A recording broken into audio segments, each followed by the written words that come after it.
네, 안녕하세요. 반갑습니다. 어제 미국 신규주택 판매 관련해서 지표가 발표됐죠. 관련 내용을 한번 살펴보도록 하겠습니다.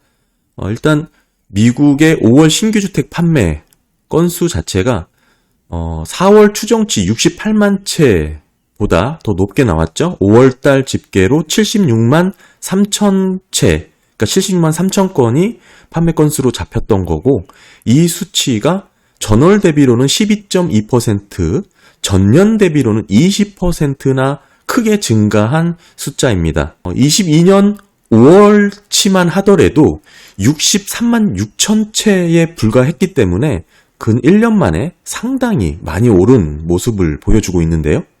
네, 차트로 보시면 이런 흐름이죠.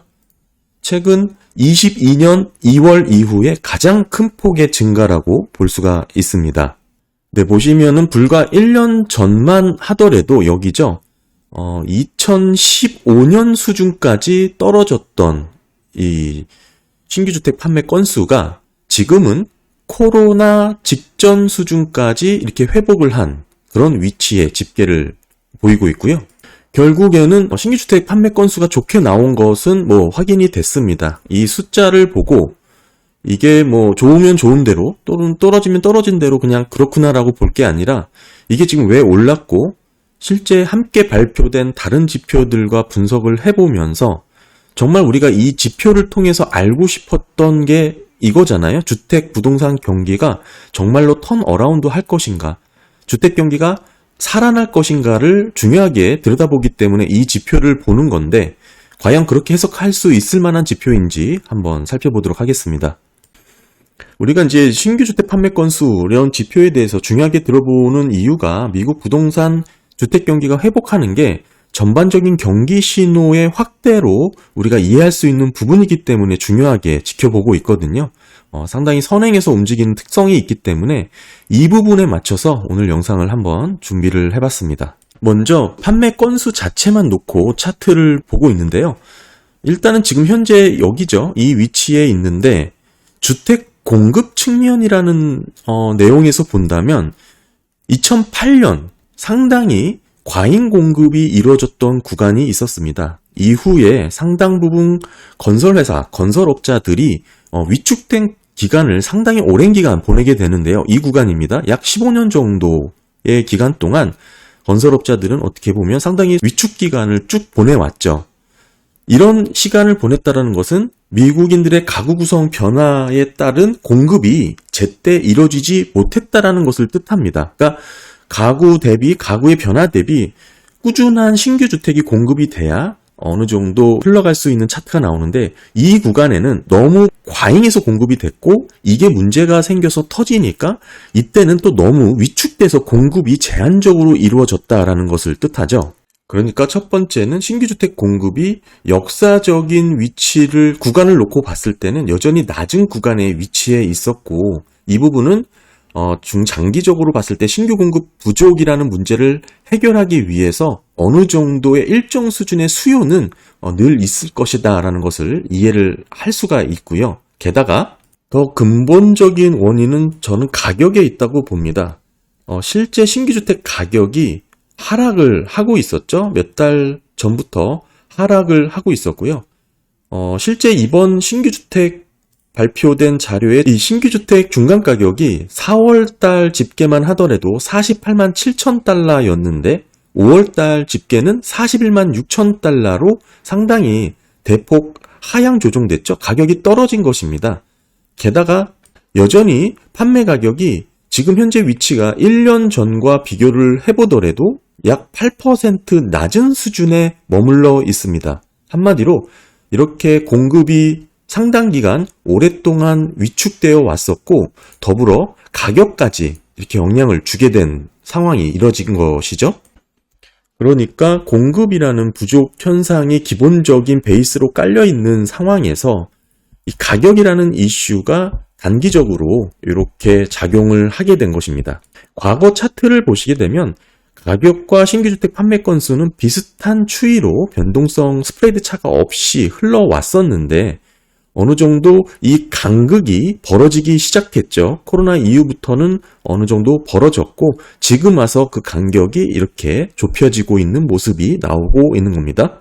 네, 그리고 이 차트는 신규 주택 판매 가격이 지금 YOY로 얼마나 하락한 위치에 있는지를 보여주고 있는 거고요. 부동산 가격이라는 게 늘 상향해서 올라가는 게 대표적이기 때문에 이렇게 YOY로 큰 폭의 감소가 일어났던 그 구간을 이렇게 좀 표시를 한 차트입니다. 신규 주택 판매 건수가 늘어난 것은 그동안 오랫동안 공급이 위축되어 왔고 최근에는 가격이 상당히 빠르게 조정을 받으면서 부분에서 어느 정도 매매 건수가 증가하는 모습이 잡혔다라고 저는 보고 있고요. 하지만 지금 이 신규 주택 판매 건수 자체가 조금 늘어났다고 해서 미국 주택 부동산 경기 전반으로 확대될 수 있는 국면이냐라고 봤을 때는 조금 거리감이 있다라고 보고 있는데 그 첫 번째 이유는 기존 주택 매매 건수는 여전히 낮은 구간에 머물고 있습니다. 전월 대비 살폭 지금 5월 기준이긴 한데 소폭 증가는 했지만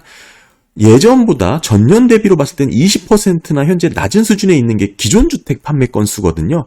지금 나온 집계는 신규 주택 판매이긴 하지만 제가 말씀드리는 거는 기존 주택 판매 건수를 말씀드리는 겁니다.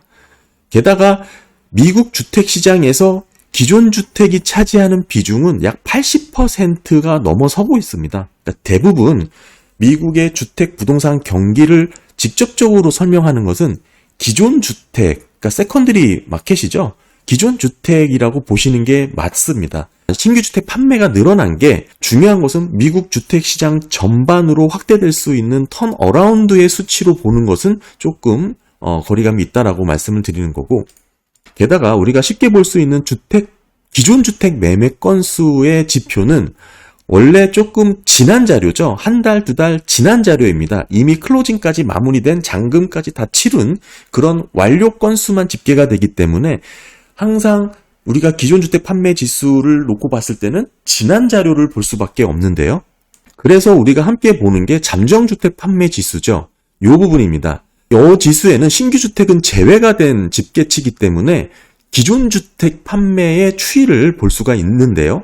이건 전미부동산 중개인 협회의 자료고 한마디로 계약금을 내고 잔금을 납부하지 않은 판매 건수라고 보시면 됩니다. 그러니까 어찌됐든 잔금은 모기지로 받던지 하겠죠. 그러니까 즉 신규 주택 판매를 제외한 부동산 주택 경기의 선행 지표라고 볼 수가 있어요. 한마디로 조금 더 주택 시장을 즉각적으로 반영하는 지수다라고 볼 수가 있죠. 왜냐하면 계약이라는 게 한두 달 정도 걸리는데 이 계약이 종료가 돼야 클로징이 돼야 기존 주택이 판매 건수로 집계가 되기 때문입니다. 잠정으로 보류 중인 주택 판매 건수는 조금 더 선행해서 부동산 경기나 계약을 조금 더 선행해서 보여주는 선행 지표라고 볼 수가 있는데 이 수치가 최근 자료가 23년 4월 달까지가 나왔습니다. 이 4월 달 수치가 78.9로 집계가 됐는데 이 집계 수치는 3월 달과 동일하게 나온 것입니다. 이게 상당히 낮은 구간이고요. 내일인가요? 29일이 이제 되면은 5월 달 집계가 발표가 될 거니까 어떻게 나올지 조금 더 지켜보는 게 필요할 것 같고요. 이게 기준점이 100입니다. 2001년도인가요? 그때를 기준으로 해서 100 이상은 부동산 경기가 조금 확대되는 구간이고 100 이하는 위축되고 침체되는 구간이다라고 보시면 되는데 지금이 상당히 위축된 구간에 있죠. 한마디로 전반적으로 미국의 부동산 주택 경기가 회복이 되냐는 신규 주택보다는 기존 주택이 활성화되는지를 봐야 되고 이 기존 주택의 거래는 한 달, 두 달 정도 후행해서 잡히기 때문에 우리가 실질적으로 지켜봐야 될 것은 이 잠정치, 그러니까 한마디로 선행해서 주택 거래가 이뤄지는 지표를 따져봐야 된다라고 말씀을 드리는 겁니다.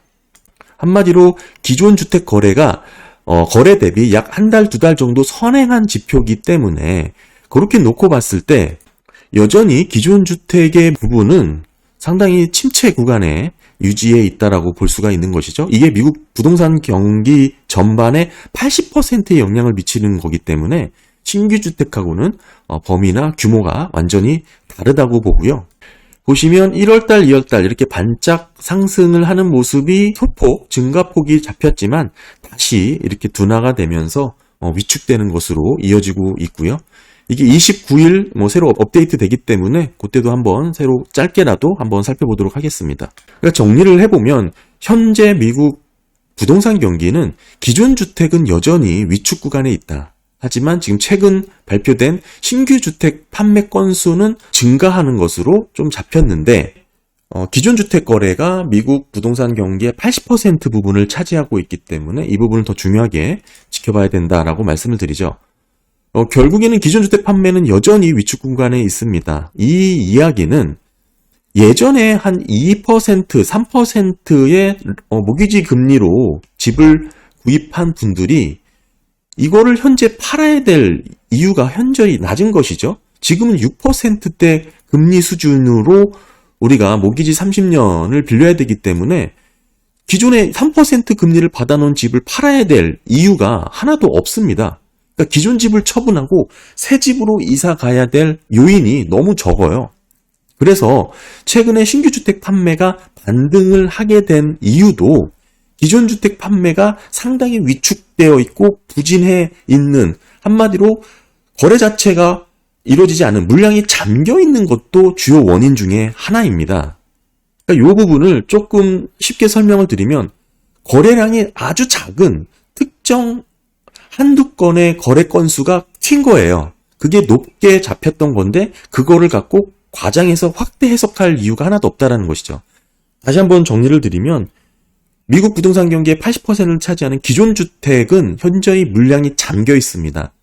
왜냐하면 높은 금리 수준으로 모기지 대출을 받고 기존 집을 처분해야 될 이유가 없겠죠. 유인이 상당히 낮습니다. 따라서 결국 어쩔 수 없이 지금 신규 주택을 구입을 해야 되는 그런 상황에 처해 있는 국면이다라고 해석을 해야 됩니다. 이것은 엄청난 악재라고 저는 해석을 하는데요. 물론 부동산이라는 재화가 특성이 적시에 공급을 할 수 없기 때문에 나타난 아주 불가피한 그런 상황이죠. 필수적으로 구입을 해야 될 수밖에 없는 상황에 처한 겁니다. 이런 상황에 처하게 된다면 결국에는 다른 소비를 극단적으로 줄일 수밖에 없는 그런 현상이 나타날 것이고, 이 뜻은 경기 전반의 회복의 신호로 이 지표를 해석해야 될 게 아니라는 것을 저는 말씀을 드리고 싶은 것이죠. 기존 주택의 거래 자체가 물량이 잠겨 있는 상황에서 일부 신규 주택이 공급이 오랫동안 제한되어 있다가 지금 특수하게 거래가 늘어난 그런 상황이라고 해석을 해야 된다는 것이죠. 따라서 지금의 주택 부동산 상황을 이해를 갖고 다른 지표를 함께 본다면 미국인들의 가처분 소비가 더욱 줄어들 수밖에 없는 이유를 단번에 알 수가 있는데요. 함께 보면 좋은 지표가 최근에 한번 또 발표가 됐죠. 미국의 레드북 소매 판매 지수입니다. 소매업체 매출액으로 조사되는 지수이기 때문에 미국인들의 소비 지표를 단번에 우리가 즉각적으로 알 수가 있는데, 지금 보시면 초과 저축액이 고갈되면서 소매업은 계속해서 꾸준히 약화되고 있습니다. 매주 발표되는 레드북의 둔화 추이가 뚜렷하게 잡히고 있죠. 지금은 0.5%로 집계가 됐고요. 이게 0 이하로 떨어지면서 상당히 침체 구간으로 떨어졌던 과거 사례를 확인해 볼 수가 있습니다. 지금은 소비가 줄어들고 있습니다. 이건 상당히 큰 지표라고 해석을 해야 될 것 같고, 결국 미국의 소비가 줄어든다는 것은 경기 침체로 이어질 수 있는 가능성이 상당히 높아진다는 뜻이고, 지금의 반짝 신규 주택 증가가 늘어났다는 것은 지속할 수 없는 반짝 상승에 그칠 것으로 보는 그런 이유이기도 합니다.